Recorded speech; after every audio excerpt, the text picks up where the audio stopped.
بلکہ بعض اہل علم کا یہ کہنا ہے کہ اللہ تبارک و تعالیٰ کے عرش کے بعد کائنات کی دوسری مخلوق پانی ہے۔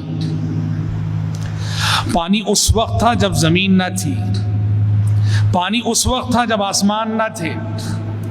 پیارے نبی صلی اللہ علیہ وسلم نے فرمایا ایک حدیث میں کہ اللہ تبارک و تعالیٰ نے زمین اور آسمان کی تخلیق سے 50,000 سال قبل تقدیر لکھی۔ ابھی زمین نہیں بنی تھی، آسمان نہیں بنے تھے، 50,000 سال قبل زمین اور آسمان کی تخلیق کے تقدیر لکھی گئی۔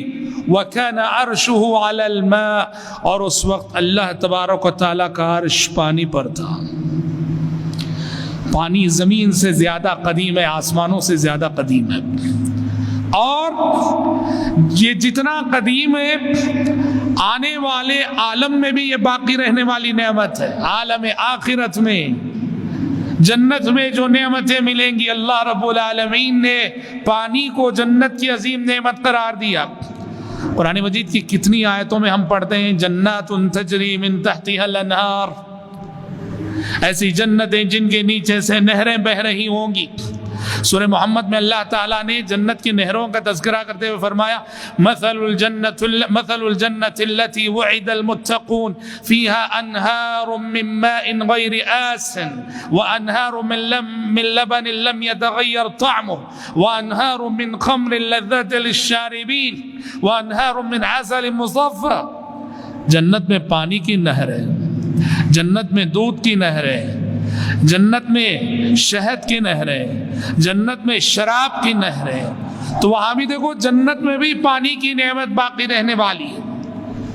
اور قرآن مجید کا مطالعہ کیجیے، استاد محترم نے اس نقطے کی طرف اشارہ کیا۔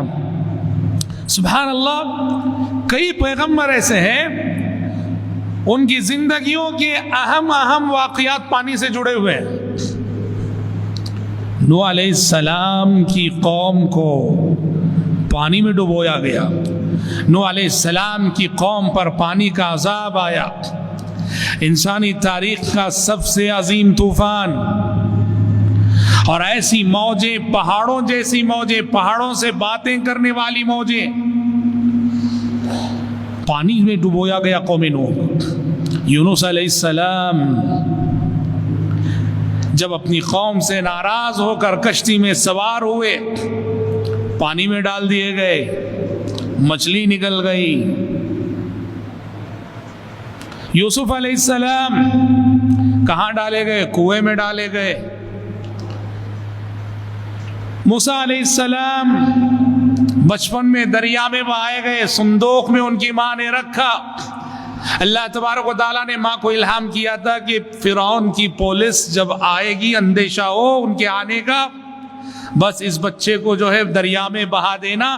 ماں نے صندوق میں رکھا اور اس صندوق کو دریا میں بہا دیا، اور اپنی بیٹی موسیٰ علیہ السلام کی بہن سے کہا قصی، دیکھو اس صندوق کے ساتھ ساتھ جاؤ۔ پانی میں کہاں جاتا ہے صندوق؟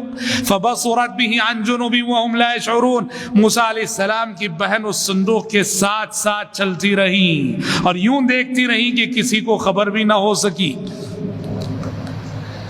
حضرت مریم کا تذکرہ اللہ تعالیٰ نے سورہ مریم میں کیا، تو وہاں بھی کہا کہ جب مریم درد زہ سے تڑپ رہی تھی، حضرت عیسیٰ علیہ السلام کی ولادت ہونے والی تھی، اور بھوک پیاس اور سب سے بڑھ کر وہ یہ سوچ کر پریشان ہو رہی تھی، بنا شادی کے اولاد ہو رہی، اب دنیا کیا کہے گی؟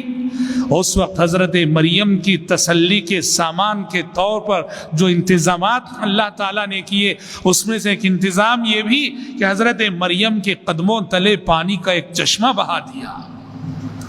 قد جعل ربک تحتک سریا، جبریل امین نے آ کے کہا تھا مریم دیکھو یہ اللہ نے تمہارے قدموں تلے ایک چشمہ بہا دیا ہے پانی کا، اور یہ کھجور کا درخت ہے، فکلی واشربی وقرری عینا، اس درخت کی کھجوریں کھاؤ اور اس چشمے کا پانی پیتی رہو، وقرری عینا، مطمئن رہو۔ تو دیکھیے انبیاء اور رسول اور اللہ کے اولیاء، ان کی زندگی کے اہم واقعات میں پانی سے رب، پانی سے لگاؤ، پانی سے جڑے ہوئے واقعات. حضرات پانی زندگی ہے. سبسکرائب کیجئے ہمارے چینل اور دبائیے بیل کا آئیکن تاکہ آپ کو ریگولر نوٹیفیکیشن اپڈیٹس مل سکے.